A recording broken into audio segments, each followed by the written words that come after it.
as we are almost ready to do our first live about self-love and what it actually means. And I see I've got some Egyptian ladies on. Hi, Reem. And I'm very happy to see all you Egyptian girls on because I'm Egyptian and I know what the culture there is like. So if anybody needs it, Egyptians need it. But we need self-love more than anyone else because girls aren't taught at all. I keep seeing more and more Egyptian women pop up and I always think of you. And it's so funny because you hear their stories and like, it's insane. Like what? Insane? Like what you go through to get to where you can actually be in that space of like, I actually love myself. Yeah. It's wild. So, everybody, we're talking today about self-love. Now, this is coming a bit closer. This is a bit of a new topic that most people aren't really clear on what it means. And I myself had no idea what self-love was starting out. To me, self-love was like kind of egotistical. That's how I interpreted it. Like, oh, you love yourself so much, you know?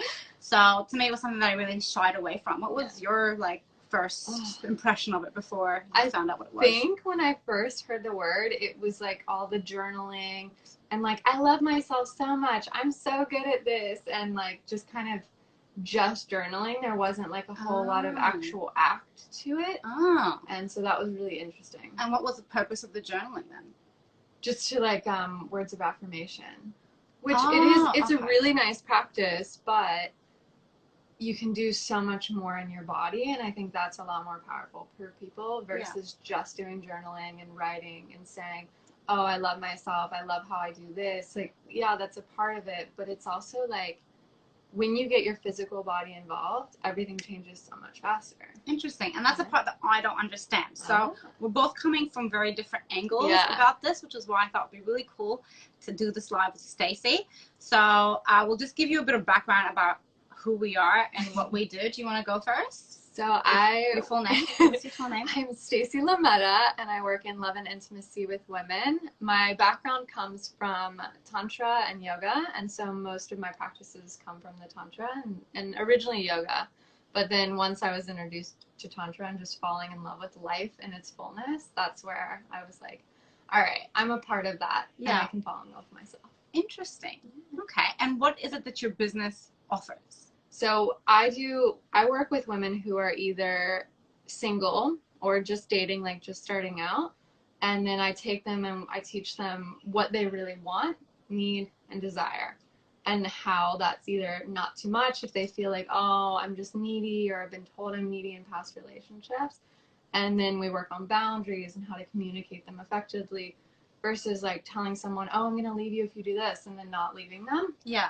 And then obviously that lowers that down. So I'm doing that, and then I'm also working on a little pleasure course. Interesting. What do you mean by pleasure?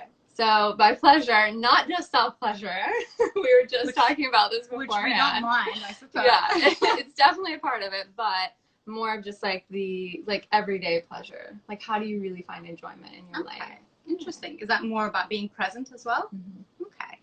Well, I'm very interested in your business. From what I understand about it, because you explained it to me once in a way that like it really hooked me when you said this. You said some people get out of a relationship and they're so focused on what went wrong in the last relationship that they just look for somebody who doesn't have that one trait, and then they're not aware of the whole person they're moving into a new relationship with, only to discover later that, yeah, sure, that person doesn't have this one trait that used to really bother me, but there's a shitload of other stuff that's problematic. So from what I understood is you help women who have come out of relationships to sort of clear their baggage, so that when they move into a new relationship, it's happening from a positive place, not a run away from the past and just find somebody else's arms to run into. And kind of that always waiting for this next guy to mess up the same way that your past or even just waiting for the next guy, period. Exactly. You're allowed to be in love with yourself while you are open to a new relationship.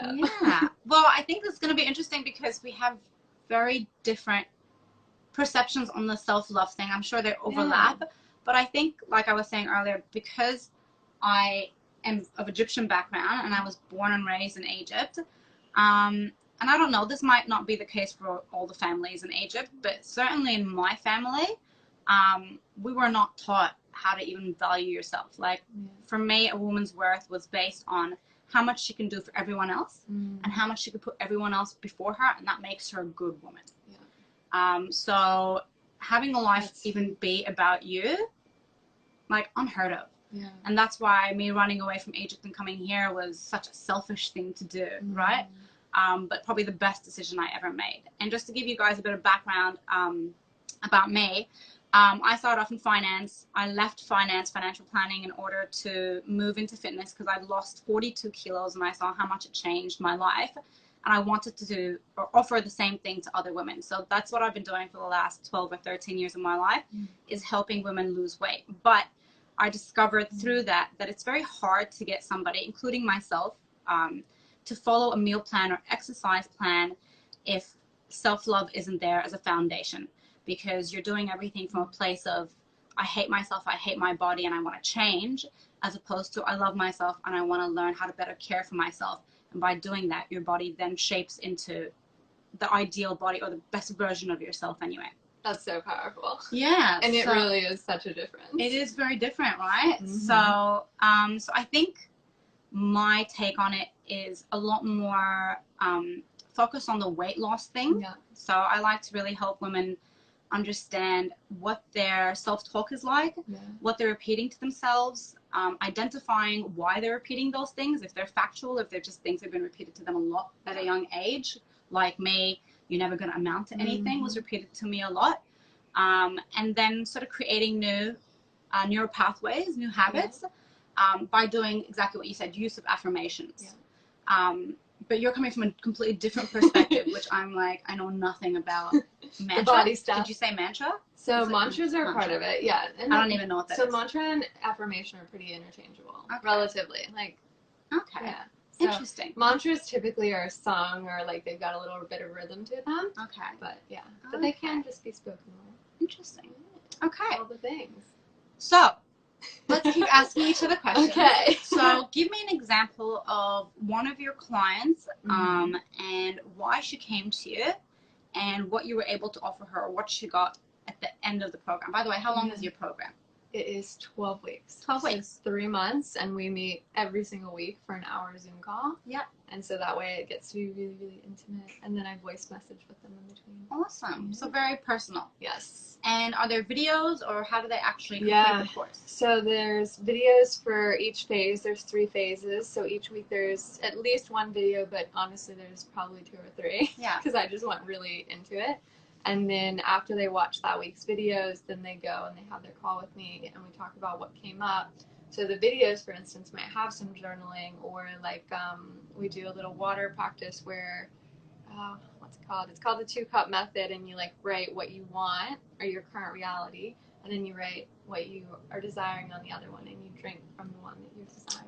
And all kinds of little like physical things to get your body into it. Interesting. Because I do a lot of somatic healing.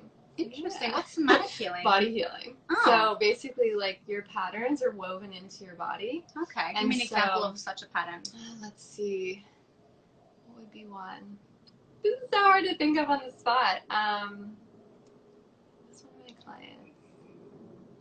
I would say, for instance, on a first date, if your instinct is automatically to just think, okay, this is just not going to work. Like, as soon as I see this guy, this just isn't going to work. Yeah. And then you would get into your body, tap into that, and, like, reset yourself to rethink that this is going to work, or this could work. Okay.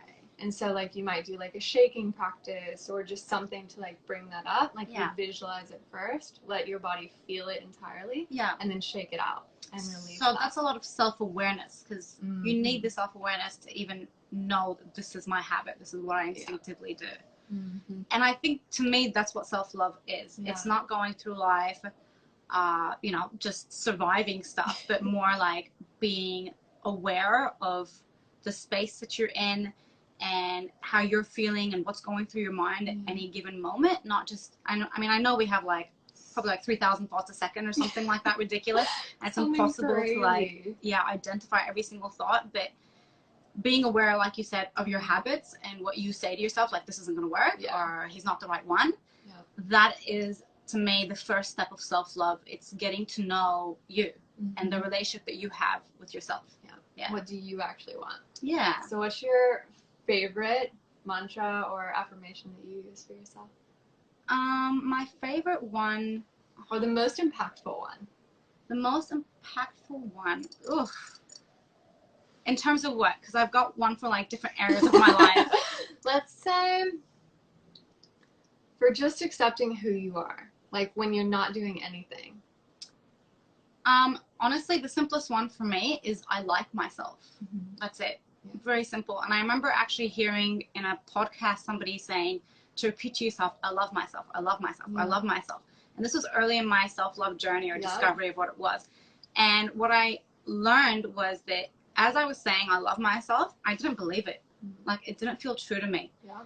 So I had to backscale and go, okay, do I like myself? I was like, yeah, I think I'm funny. Yeah. I think I'm nice. I think I'm considerate. I think I'm a hard worker. And I was like, well, I definitely like myself. There you go. And I started from there. I love that. Yeah. I was like, I like myself. I like myself. I like myself. And now I can say I love myself, but I had to graduate to that. Yeah. So it really depends, I think, on what stage of my life I was in and what area I was in. Because I even have one for business or like for finances. And this is my favorite one. It's money comes easily, consistently, and abundantly. And that's just to change the relationship that I have with money and the fear of scarcity. Yeah. So that instead of stressing all the time about, you know, how am I going to pay this bill or, you know, where am I going to get my next client from? It's just sort of trusting the process and trusting that money comes easily, consistently, and abundantly. And you know what? It freaking does. Yeah. It does. When I'm not stressing about it and I'm repeating that, it does. Like, I had had $16,000 I need to pay my brother that I borrowed from him to purchase an investment property last year. Came out of nowhere, additional 16 grand. He was nice enough to loan it to me. Yeah. And I was stressing for like a good 3-4 days about how am I going to like pay him back the 16 grand and my mortgages and support me and my child and grow my business. Yeah. And I couldn't fathom, like, where is it going to come from? And I just thought, you know what? And like, I come from a religious background, not that I'm very religious, but I do love some of the things in the Bible. And one of the things it says in there, it says, the birds don't worry about where they're going to get their next meal from. Why should you? Like, you're my children, you know? So, me talking myself goosebumps. Little chill bumps. So, you guys have chill bumps? Yeah. Look, do you see them? I look like a chicken. So I remember thinking that, and I thought, you know what? I'm not going to stress. I'm going to trust the universe, trust God, whatever you want to call it, and everything will fall into place exactly as it should. And 48 hours later, I received a text message from my brother-in-law saying that a property that my sister and I have in Egypt that we've been trying to sell for years. Yeah. We finally found a buyer, and they put down a deposit. And guess how much my share was? 16,000. Not 16,500. Not 15,500. 16,000. The exact amount I needed. Yeah. So, do you think that this is also part of like trusting the universe or understanding your connection to everything else? 100%. So that's very tantric. Is like that. You are part of everything. Like, you are weaving into life, and the more that you try not to weave into it, the more that you'll find those hard places of like what you're saying, right? Yeah. Where we're struggling and we're like, oh my gosh, what am I going to do? But when you're just like, okay, how can I embed into this fully and completely? Yeah. You find that bliss and magic happens. And did you grow up feeling like you knew who you were? Like you had a good sense of your identity? Yeah. No, I hated myself. Aww. And that was kind of like my very first moment, like what you're saying with the I like myself. My very first moment was I was pouring tears, and like I have a picture of this day and everything, and my stomach was bloated, looking in the mirror, and I was pouring tears, just like I freaking hate myself so much. Wow. And I looked myself in the eyes in the mirror, and I was like, why do I hate you? Wow, and you said that to yourself. Yeah. Wow. And I was like, did you cry? I don't know. Yeah. I'm like pouring more and more tears. And then I was like, I don't know why I hate you so much. And then it turned into just this entire journey of like. How old were you? I think. When that happened? I think like 24. It was after my last long-term relationship. Okay. And how old are you now? 31. 31? Yeah. Oh my gosh, you're such a baby. You look like a baby. I thought you were like 26. I was like, so 2 years ago? Okay. So a while ago. Wow. Because I remember growing up like just wanting to be popular. Yeah. And trying to wear everything the cool kids were wearing, trying to use the same lingo the cool kids were wearing, and can I tell you, it did not suit me at all because I grew up in West Africa and I went to school with like the coolest like kids, and I was so not cool. And me trying to be cool, like trying to force it, was so not me. And same thing that you said, it wasn't until I heard myself, like heard my inner voice when I looked in the mirror, and I remember saying to myself in my head, saying like, you're fat and ugly, like you're an ugly bitch. I know. I said that to myself. And when I heard myself saying it to myself, I broke down in tears. And I was like, wow. I was like, I ran away from Egypt and my family and my culture just to be my own abuser. And I was like, oh, that's intense. Yeah. And I was like, I did not come here and leave all that behind to be my own abuser. And that, like, I think that's where the self-love journey starts, is identifying who are you? Like, instead of just the person who tried to fit into everything before, who actually are you? Yeah. What do you want to look like? What do you want to dress like? This is like, what do you character, right? What do you want to believe in? Yeah. Like you said, right? You may not believe in all ounces of the Bible, but like you figured out, I believe in certain parts. I believe in certain sayings, mantras, same thing. Like I don't believe every Sanskrit mantra or every tantra that was taught, but like there's certain ones that I'm like, oh, I really resonate with that. Yeah. And that's the thing, is you're allowed to do that. And to have your own identity. Interesting. And then even once you work in that identity, you're allowed to have multiple identities and personalities. Like, you know how some people are like, oh, I always have to dress like this, or oh, I have to speak like this. Yeah. I'm so different when I'm teaching yoga to when I'm on Instagram to when, like, at the core, I'm the same valued person and morals. Parts of you. But yeah, like I'm allowed to dress up and do different things, and I'm allowed to like look like a vampire and dress in all black with like you know? Yeah, that reminds me of Beyonce. And remember Sasha Fierce? Yeah. How she had like an alter ego, she used to call it. Yeah. And you know, I haven't looked much into that. Yeah. Like I know I'm different with different people. Yeah.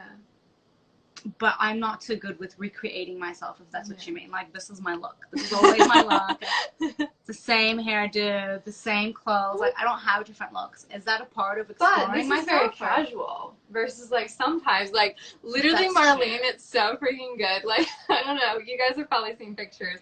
But me and Blake will be walking down and getting sushi, and we'll see her in just like this full-blown, deep, beautiful V, like little shorts. What, you know, the little red cape-ish type of dress that you wear? Oh. And I'm just like, she is such a freaking vibe. Like, and you'll wear that wherever, and I love that about you. Fair enough. Okay. Yeah. That is another side of me. I'm just so used to seeing myself in gym clothes all the time that this is just like the personality I've come to identify with. Funny. So, who is the perfect or ideal client for your course?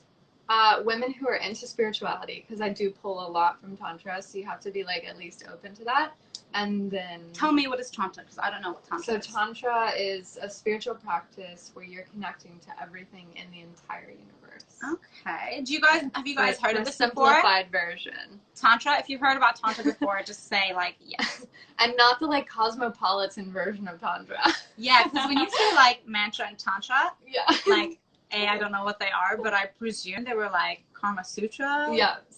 So Kama Sutra actually is a really interesting thing. And it's not all bad, but Kama Sutra for women, very different world. And it is... You got to educate me on all this, because Kama Sutra to me is just like all the different possible sexual positions. So in a way, yes, but it's like there's also ones geared for women, and then like women, how they embed into life. And so, like, what does that mean? So instead of, I just like two words in a sentence. This is really good for me, actually.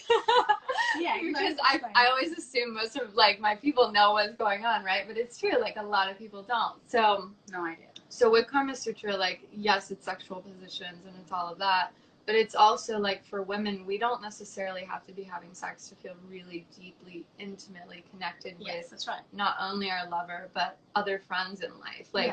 You know what I mean? Even your food. Like, food is a huge thing for women, which explains why you're saying when women heal their relationship to themselves, they naturally will start to lose weight. Yeah, their emotional if that's what they're meant to do. Gone, because you're having an emotional relationship with the food. Yeah. For women, it's never just like, oh, I'm just going to eat this because it's nourishing. We're like, no, we want to experience food, and it's part of our DNA. We eat for the love of the pleasure of eating. Yes, exactly, the pleasure of it. And so like Karma Sutra for Women really embodies into that. Okay. And even your period and like all kinds of things, like just everything. Interesting. I might have to do your course myself. Like, because this is all stuff I don't know. Yeah, it's fascinating. It's like a whole new world. Interesting. And that's a great thing about the topic of self-love, is because it's new. Like people may have said to us, "Oh no, don't do like life together. Like your competition." No, we're not. Like we might both be on the path of teaching self-love, but there's so many different ways to do it. That like we're actually not doing anything similar at all. Like you could do probably 50 self-love courses. Yeah, and each will be different. Yeah, some will overlap, but even just the way in which the teacher, the guide, whatever you like to call yourself, expresses themselves. Like even how you hear their words is so vastly different. It's true, because you can teach like one topic. Yeah. And then somebody else can teach the same topic, but the way you're saying it might gel with me more or make sense to me more, even though this person's teaching the same thing, but they're just using their own dictionary word choice, which I might not be on the same wavelength as. Yeah, exactly. And that's the thing is like, totally for your first one, like jive with somebody who you got some similarities with, right? Like if you're really into the fitness world, like of course Marlene's going to be a lot more of a connection for you versus like the yogi girls who are really into yoga, they're going to jive with me a little more. And like that's really, figure out someone who you're just instantly attracted to first and go with that, and then don't be afraid to keep learning. Yes, because so many people get onto these self-love journeys and they're like, I know everything now, and then they like refuse even we don't know everything. We're teaching it and we're still learning as we go. So did you fully answer your question about who's your ideal client? Who would this be perfect for? And they're usually either just dating, like kind of casually, it could be a few months, but not engaged or marriage. Like marriage or engaged, that's something else that I do, but like for this particular course, like single or just slightly dating. Yeah. And someone who really wants to figure out who they are and isn't afraid to cry in the meantime to figure it out. Yeah. And like do some hard hitting practices to be like, I want to do this. I'm ready for a change. And what would you say the outcome will be for them? I'm sure it will differ from person to person, but what outcome can they expect? So some of my clients, like I've had some who are really in their masculine, and they're just like, I just like degrade men, and I just kind of attack them, and I feel like they're worthless. Yeah. Those ones start to soften, and they usually end up very emotional by the end, and they're like tapped into that feminine heart, and they're like, you know what? This guy may be a total loser. I may be back in my right instinct, but he may also be a really good dude. Yeah. And then the other women who maybe have come from really bad past relationships, either through their family or just past boyfriends or whatever, then they get to go on this healing journey of, like, okay, interesting. This didn't work out, but why didn't it work out? Okay. So it's a lot of healing. Yeah. Okay. Exactly. So if you guys think that this applies to you, and you have some healing to do, like some baggage is probably standing in your way of having a happy relationship or true companionship, then definitely reach out to Stacy or to me, and I'll pass your details on to Stacy. Okay, so that's relationship, self-love, which I should probably do, to be honest with you, because I don't have a good relationship with men. Like, I've had enough bad experiences to walk into every relationship, like you said, waiting for them to fuck up. Yeah. You know? Yep. Drop the other shoe, buddy. I'm waiting. Yeah. When's it going to be? Now? Tomorrow? Yeah. So I might actually sign up for your course and do it, and then I can probably, like, promote it better. So I'm going for a complete different clientele. So I am When is yours coming? Mine's launching in March. Exciting. I know. I'm very excited. It's so much closer than I thought. It's like in 8 weeks or something it's going to launch. I'm very excited. But my target market is the complete opposite of you. So, yes, I'm happy to work with the single girls. Yeah. If you're overweight, struggling with weight loss and single, I'm very happy to work with you.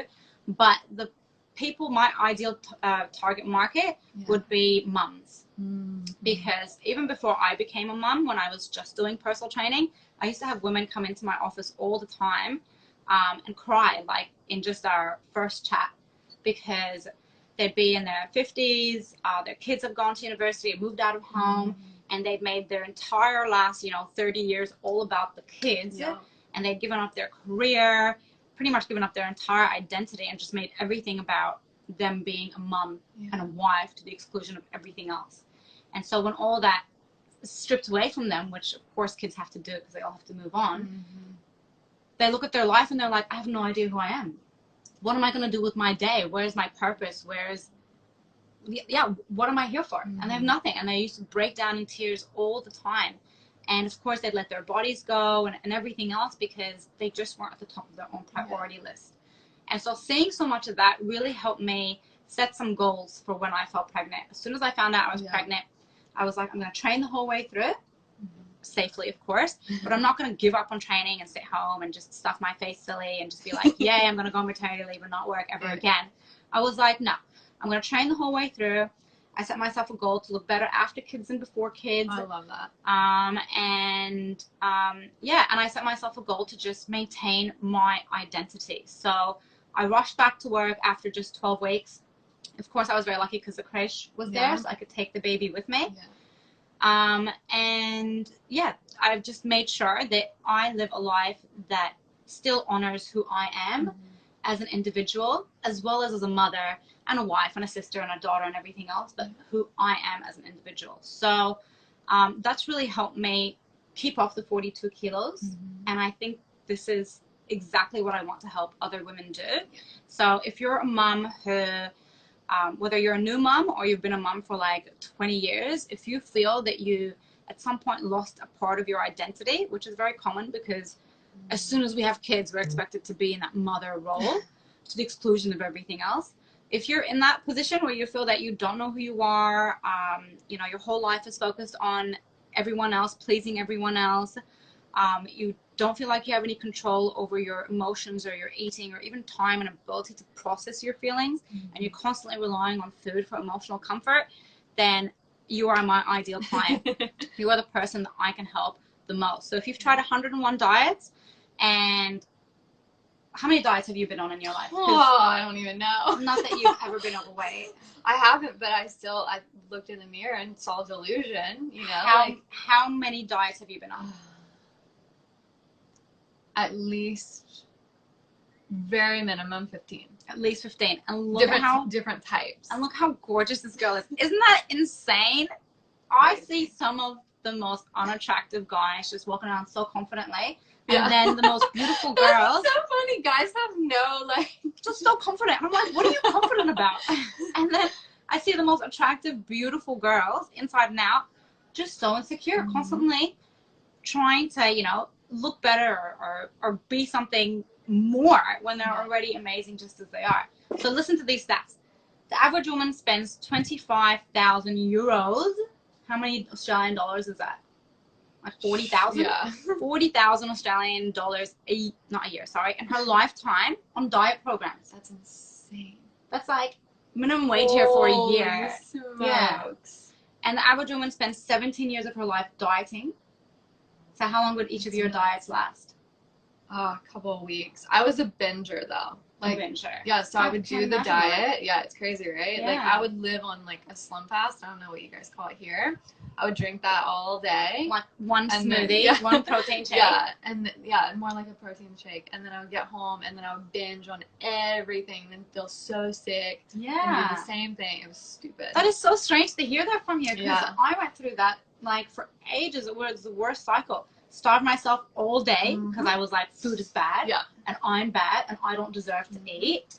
And I'd starve myself all day, come home, eat myself silly, put myself in a food coma, just to wake up the next day, beat myself up, and repeat the same cycle day after day after day.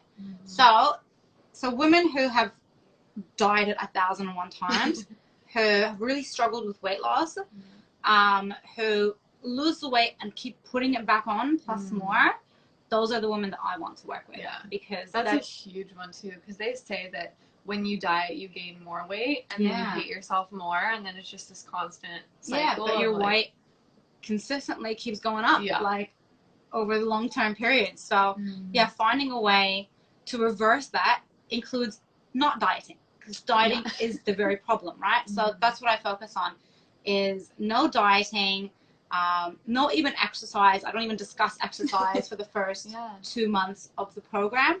It's all about just changing your relationship with yourself, with food, and with your body, so that there's other sources of comfort beyond food, and there's a means of processing what's happening in your mind or head or heart, as opposed to bury it and eat some food. So, yeah, that's it. So beautiful. I think it's beautiful. I'm very proud of us. High five to us. All right. You feel good? I do. Is there anything else you want to throw in there? No? All right. Okay. All right, guys. Well, thanks for being here. We're probably going to edit this and put up the good bits later. And I will see you next Monday at 11 a.m. All right. Bye. See you later. Bye. Hey guys, so I just want to answer a few questions that I'm getting from a couple of you. Some of you who did my 8-week program 8 weeks ago. Okay. All right. So